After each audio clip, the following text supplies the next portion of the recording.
Hello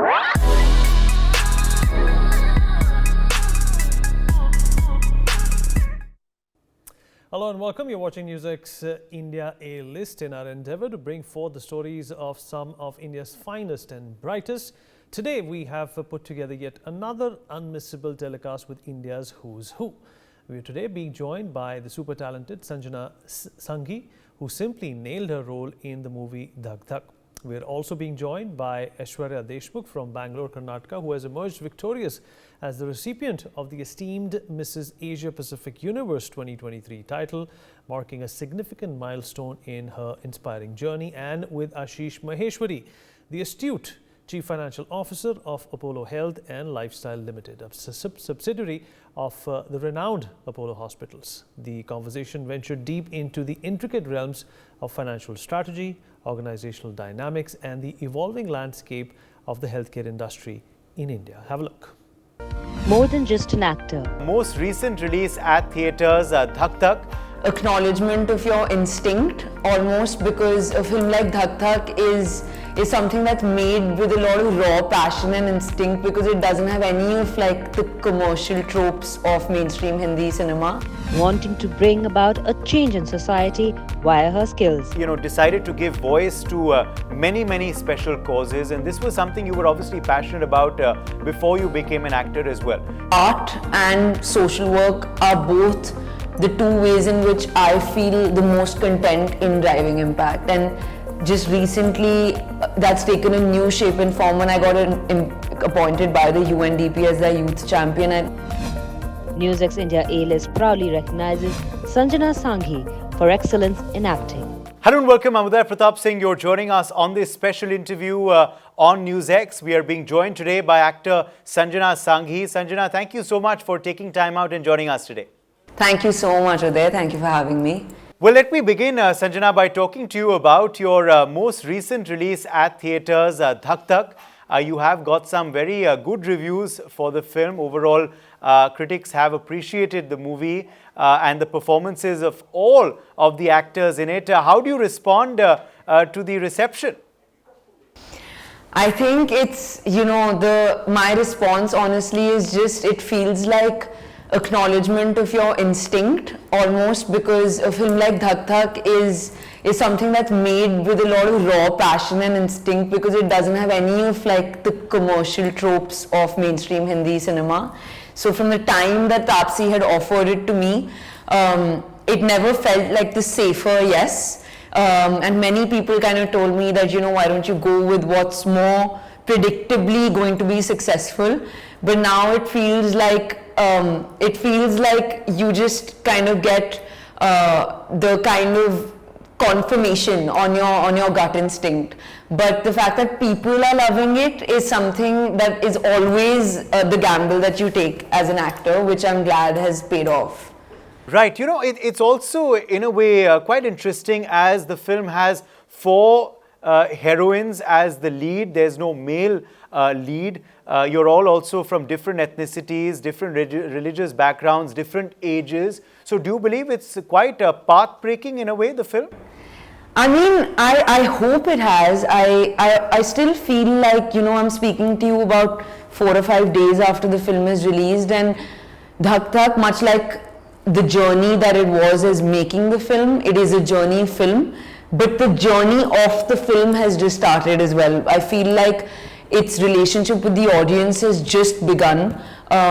We've already gotten an extended run at the theatres. It was a very limited release. It was almost a token theatrical release, but we're now going on to the next weekend. The number of cities have increased.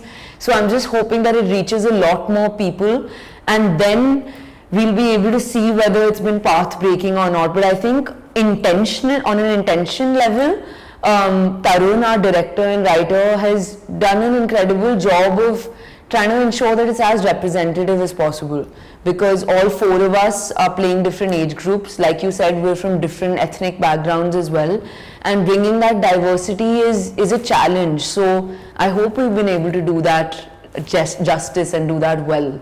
Now, of course, in the movie, Sanjana, we can see, you have veteran actor Ratna Pathak Shah there. You also have Dia Mirza, who has done a lot of great work in the industry. You're also sharing screen space with Fatima Sana Sheikh, who's of course more your age. So how was it like being on sets with all of them? What was the vibe like? It was like an eclectic blast, honestly, because I've never had this experience of being in an ensemble before. And what happens on an ensemble is that you have more time on set sometimes to hang out, because the narrative pressure is split across 4 people. So I remember having some of the most memorable conversations of my life over a cup of chai with, I call Ratna Paraksha rats, so I'm just gonna go with that right now, with rats in, you know, our hotel balcony, conversations that will always stay with me. And Dia and I have the great fortune of doing a lot of work with the UN together, so she's always been an inspiration. And now the fact that we've had this huge chunk to share just means so much. And then there was always a Tapsi who we knew had our eyes on us, who had our back. And it was just a liberating, beautiful environment to be in as a young actor, honestly.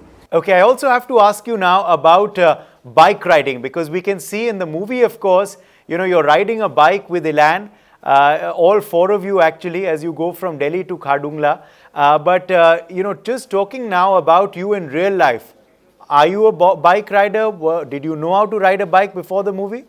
Absolutely not. You know, growing up in Delhi, there was no way my dad would have allowed me to get onto an Enfield and ride around. But much like the many gifts of acting, I think biking has been one such gift. The precondition for signing a film like Dhak Dhak was that we'd have to ride on our own. So when the film was offered to me, training and then becoming adept at it was a precondition. And I love a good challenge. I love being thrown into the deep end and then you either sink or swim. So I feel like biking was one of those things, and it's just been you know, something that we've always associated with a man. I don't know why, but that image of a man riding a bike is so normal, but a woman riding a bike is still something that's relatively uncommon. So getting to do it and then do it in the Himalayas was one of those things that truly felt like nothing is impossible. Because if you'd have asked a 15-year-old Sanjana that, can you ride an Enfield which is 250 kilos while also acting, I'd have probably laughed at you, but it's kind of happened, which is great. Okay, so not quite a bike rider in real life before the film, but what about travel? Obviously, you're all fond of traveling in the movie. What about Sanjana in real life? How fond are you of travel? It absolutely is, and I think as I'm growing up, it's becoming more and more of a love, because you know, I grew up in a middle-class family in Delhi where we've really scanned across India, but I hadn't seen a lot of the world. And now that's become like my passion. Whenever I get time off from work, food determines where I want to go next. And then I follow that dish and then reach that country. So it is a passion for sure.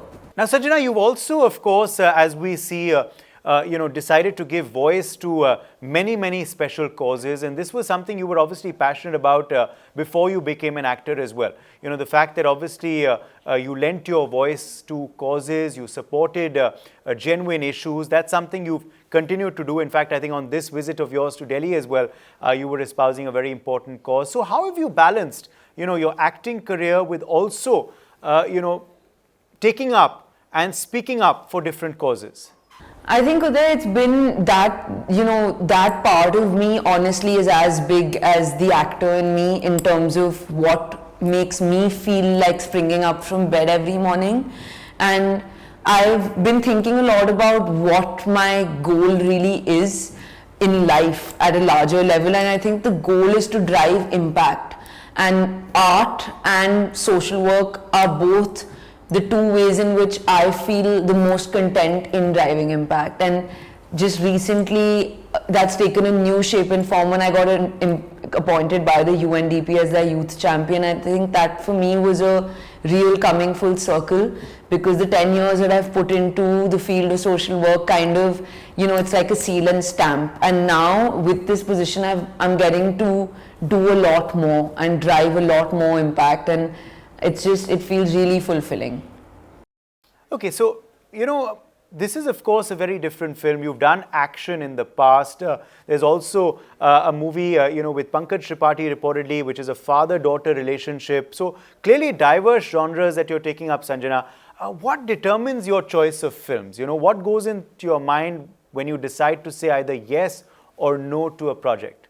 I think it's something that I've been trying to understand for myself, because I'm still so nascent in my career in a way, and I'm realizing that more and more it's just instinctive.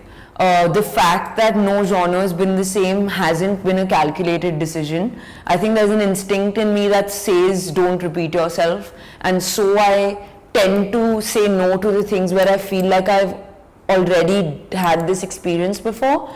And the toughest thing that all the senior actors I've worked with, and I've had the good fortune of working with a few, is that holding on to your instinct is the hardest thing as you go along. So I'm trying to fiercely protect that, and I hope that I can always keep that open channel between the character and me open, where if something speaks to me, I'm able to just jump at it and say yes. Okay, well, we hope that instinct in you stays alive and you continue to do more great work in the days and years ahead as well. For the time being, thank you so much, Sanjana Sanghi, for joining us today on NewsX. Thank you so much, Uday. Not just a pageant winner. The theme of the pageant was domestic violence this time around. Can you throw some light on that for our viewers? When 100 voices could reach one voice, it's going to give us so much power to kind of voice out what you want. And this is exactly what we need. Someone who stands for women's rights. Responsibilities as Mrs. Asia Pacific with your personal and professional life too. Today I want to use this platform to say women are beautiful from inside. As long as we start accepting this, staying beautiful will not be a pressure, but it will be a pleasure. NewsX India A-list proudly recognizes Aisshwarya Deshmukkh for excellence in women empowerment. Who has taken the global stage by storm. Her remarkable journey has reached new heights, as was recognized with the prestigious title of Mrs. Asia Pacific Universe 2023. Not just that, but she has also added another jewel to her crown by earning the distinguished honor of Mrs. Sincere at the 46th edition of Mrs. Universe held in the vibrant city of Manila, Philippines. Her remarkable achievements serve as an inspiration to women worldwide, and we're thrilled to, of course, showcase her journey of success and empowerment on NewsX today. Aishwarya, thank you so much for joining us on A-List. Thank you. It's my pleasure, and I feel so honored being on this platform. So can you begin by telling us a little bit about your journey towards becoming Mrs. Asia Pacific? What really motivated you to enter the competition? So my journey towards becoming Mrs. Asia Pacific was truly to challenge myself and come out of my comfort zone. I took up this opportunity just not to stand by my dreams, but I also wanted to be an inspiration to those countless women who are still thinking about standing up by breaking stereotypes or breaking barriers. For us women, it is really difficult to make choices. So I wanted to be a representative for all these countless women, and that's how my journey started, by firstly myself coming out of my comfort zone. And thanks to my organization, She Is India, who gave me this platform. Aishwarya, how exactly has your life then changed after the pageant? What really has been your most valuable takeaway from this entire experience? Okay, so firstly, nowadays beauty pageants are no longer just a platform for beauty. They come with a lot of exposure on leadership qualities, on thought processes, on how you voice out things. For me, the journey has been excellent because I got a kind of grooming, a newfound confidence in me while I went through all of these through trainings. Today, I've been networking with people all across the globe, which gives me a new kind of boost in myself to present myself with grace and poise. This has been a very valuable take back for me, that whether you're a Miss or a Mrs., at any point in time, just start when you discover your passion. All that matters is just start, and then you'll have a big, bright way to go. Absolutely. And we've also heard that the theme of the pageant was domestic violence this time around. Can you throw some light on that for our viewers? So basically, see, on the national level and the international level, we had this opportunity to advocate on domestic violence, to voice out our opinions. Thanks to my director, Richa ma'am from She Is India, who gave us this beautiful platform. I still remember that evening, there was no eye with no tear. Everyone heard everyone's true story. It does gather a lot of guts for women to come on a platform and share their experiences. Right. And we heard all of this. There I realized when 100 voices could reach one voice, it's going to give us so much power to kind of voice out what you want. And this is exactly what we need.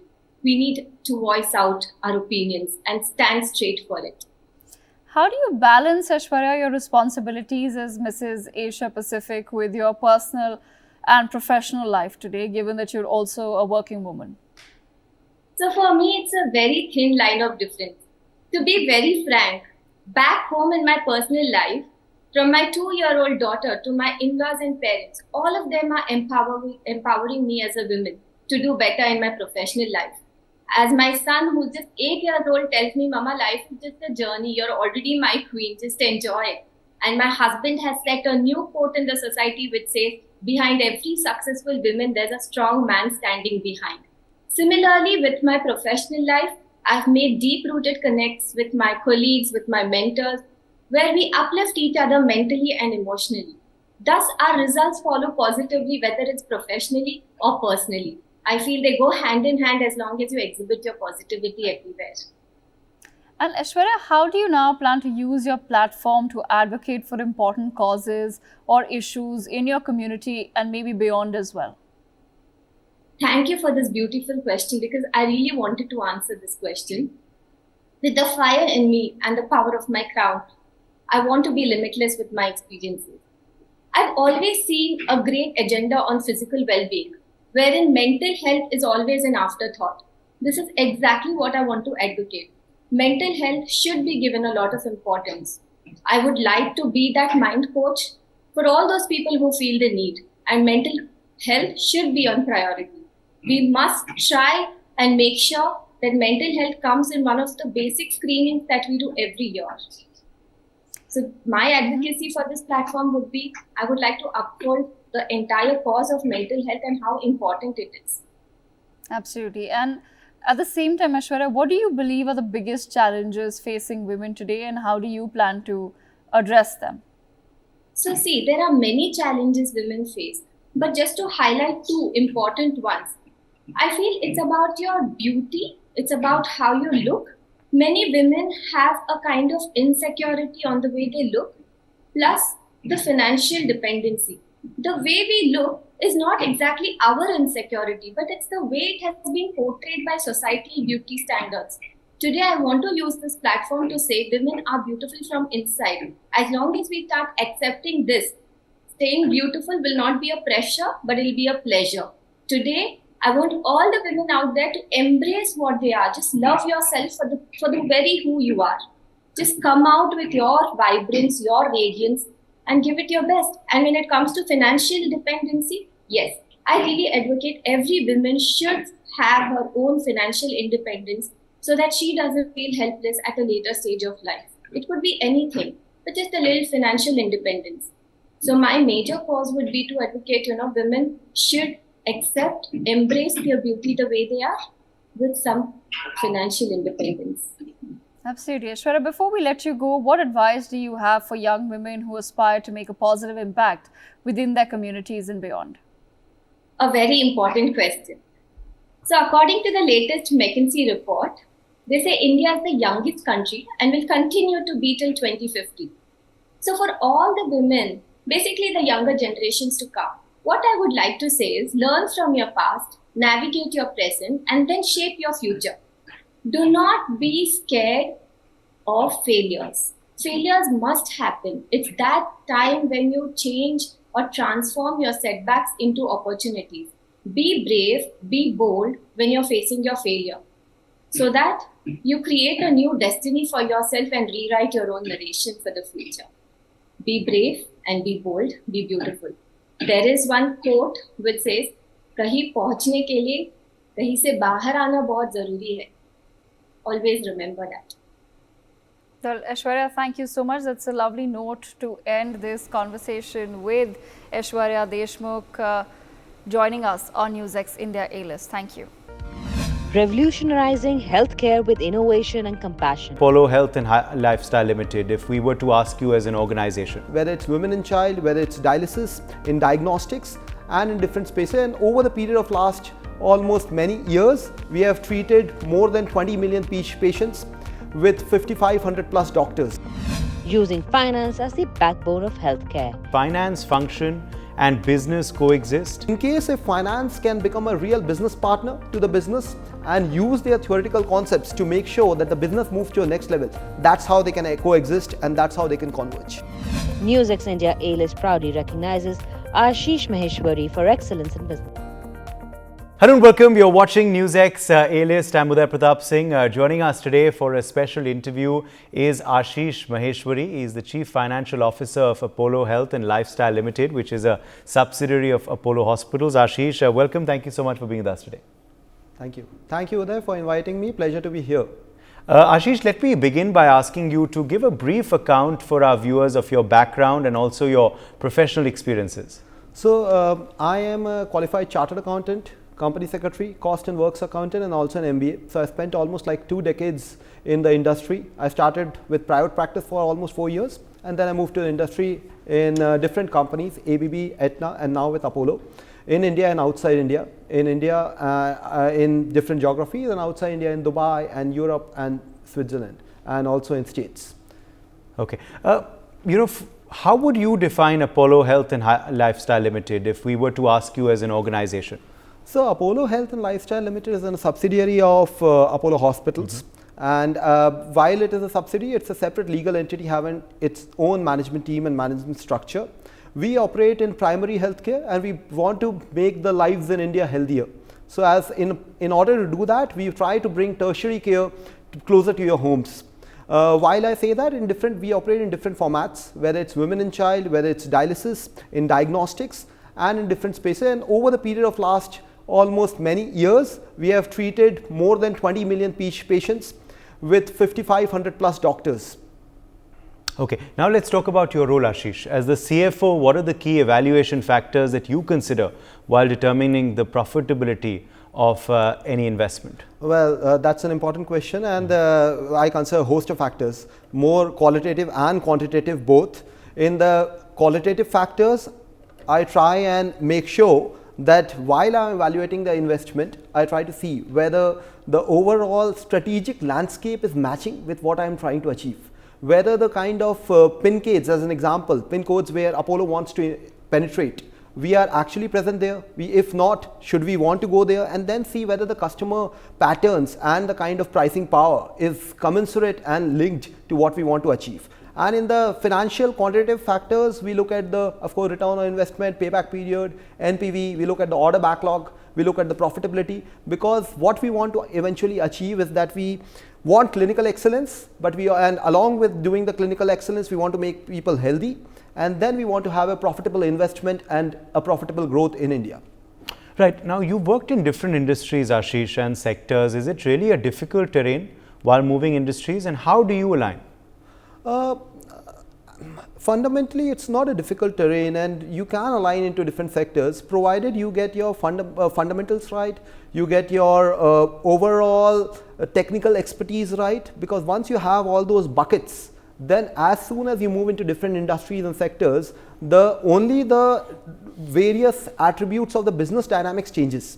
Other than that, whether it's the financial fundamentals, whether it's the economics, whether it's the unit economics, whether it's the strategic landscape, all can be aligned to make sure that we are doing things right. And when we are doing things right, then a professional who is completely thorough in his subject and also has a great experience across the board holistically to align with different stakeholders can move across the board in different industries and do real justice to do value addition for the company you're working with. Now, going forward, what are the goals that you wish to invest in, and how do you plan to take them further?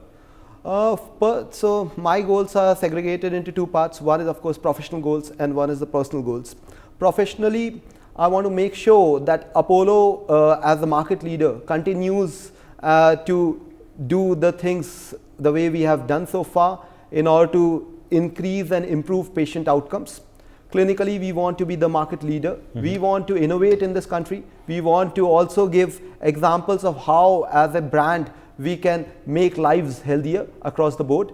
Personally for me, I want to contribute to this journey of Apollo and make sure that while I am doing it, I can do a value addition. By value addition, I want to make sure that my overall investments that I'm making in this country continues to be profitable. But when I say this, the primary objective is still never to compromise on clinical outcomes. So that's my professional aspiration as well as a bit of personal aspiration. Along with that, I have been in the industry for almost like 2 decades. I want to make sure that personally I grow further in my career and look forward to richer assignments within Apollo and as to how I can take my personal career also forward. Okay, in light of your strong experience as well that you were just sharing with us within the industry, what advice would you give to budding industry leaders who are watching you today? Do 3-4 things. Number one, make sure that you are absolutely theoretically astute. Just get your bread and butter right. In case if you are theoretically astute, your bread and butter is right, then you can frankly look at all the other holistic perspectives. But in case if the theoretical domain isn't there, then you will struggle. That's number one. Number two, make sure that while you are moving across the corporate ladder, just don't fall towards an unplanned and unsmart working and never burn out. In case if you burn out, then there's a lot of things which you'll not be able to achieve which you frankly want to achieve. So that's the second attribute. Third, which may sound trivial to many people, but for me these are my professional mantras. I somehow feel that never distinguish any individual based on their designation. Try and treat everyone and anyone with utmost respect. And a strong belief in spirituality or value system and God definitely has helped me and probably will help others as well. So yes. This is what I would like to say. Okay, I have to quickly wrap up by asking you, does finance function and business coexist? How do they converge? Because I'm sure this is also a very complicated question that you can help decode for us. So finance is a technical subject. It is bound by different regulations in India and outside India, whether it's the accounting regulation of US GAAP, Ind AS, IFRS, or whether it's the Companies Act or any other regulatory background. They are technical subject. And business is one element wherein which is pure commerce. How do you achieve and increase your sales and how do you achieve and increase your profitability? Now they both complement each other. Neither of them is a subset of the other.